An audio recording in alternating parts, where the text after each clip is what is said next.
may kapal.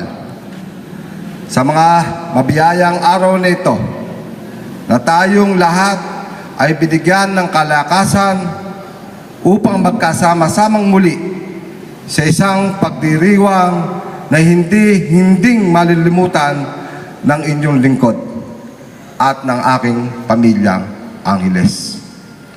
Karangalan ko na pasalubungan ko ng pagbati ang ating bagong halal na pangalawang punong bayan, gayon din sa mga dati at bagong halal na mga konsihal ng ating bayan. Pagbibigay ng pagkilala sa mga pinuno at kawani ng ating bahay pamahalaan, sa mga kagalang-galang na mga kapitan at mga kagawad ng barangay, kasama ang kanilang mga kabarangay. Sa mga senior citizens, sa NGOs, mga kabataan, mga kababaihan, at iba pang sektor, pribado man o pampubliko. Sa mga kinatawan ng mga ahensya ng pambansang pamahalaan, gayon din sa aking mga kamag-anak, kumare, kumpare, inaanak, kasama, at ang aking mga kaibigan. Higit sa lahat, ako ay buong pagkatao ko na nagpapakumbaba at nagbibigay pugay sa mga taong patuloy ng mga tumatangkilik at naniniwala sa aking kakayahan, lalo na sa lahat ng ating mga kababayan dito sa ating mahal na bayang Santa Rosa. Isang magandang umaga po ang aking ipinaabot sa inyong lahat.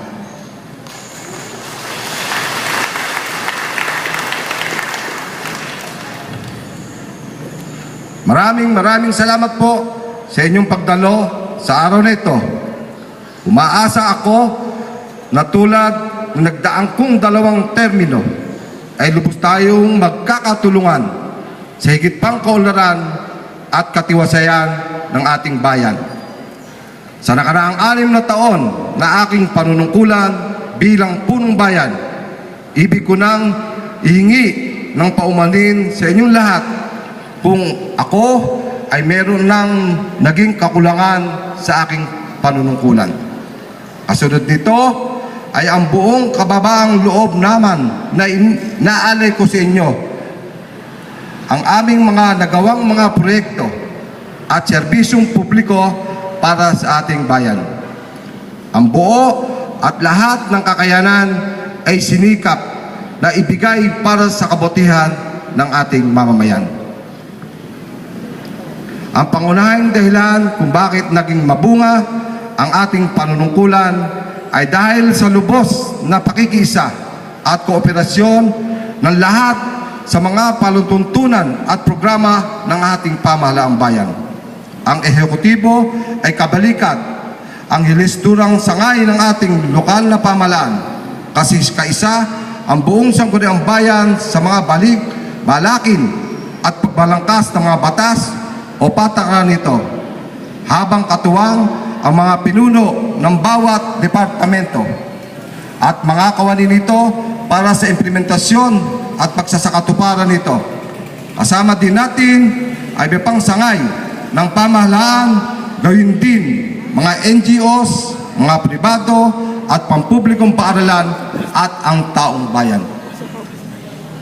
Ngayon, sa huling termino ng aking panunungkulan, magsisimula tayo ng panibagong bukas. Iwaksin natin sa ating puso at isipan ang politika. Ang mga luha ay pawiin. Ang mga sugat ay ating gamutin. Paghilumin ito ng ating pagsasama-sama at pagtutulungan sa pagsalubong sa mga hamon sa ating bilang lingkod bayan at bilang magkababayan. Kung meron man mga pagkukulang nung nakaraan, ngayon ay ating tungpupunan at maumpisahan at durugtungan.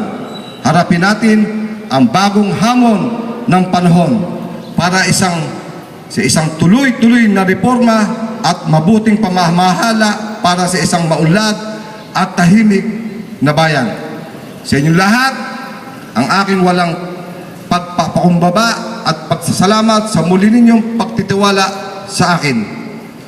Ang konsyensya ng paglilingkod ay patuloy nakakatok sa aking puso upang tukdin ang aming sinumpaang tungkulin, gagawin ang lahat upang mas higit pang mapaangat sa mataas na antas ang kalagayan ng ating bayan. Hindi ako mapapagod na magbigay serbisyo sa inyong lahat at sa ating mga kababayan. Mula noon, ngayon at bukas, ang tangi nating hangarin ang mahal na Santa Rosa ay patuloy na paunlarin. Ako at ang aking pamilya at ang pamilya Angeles ay nagpapaabot sa inyong lahat ng aming taus-pusong pasasalamat. Mahal namin kayo, mahal namin ang bayang Santa Rosa. Maraming salamat po sa inyong lahat.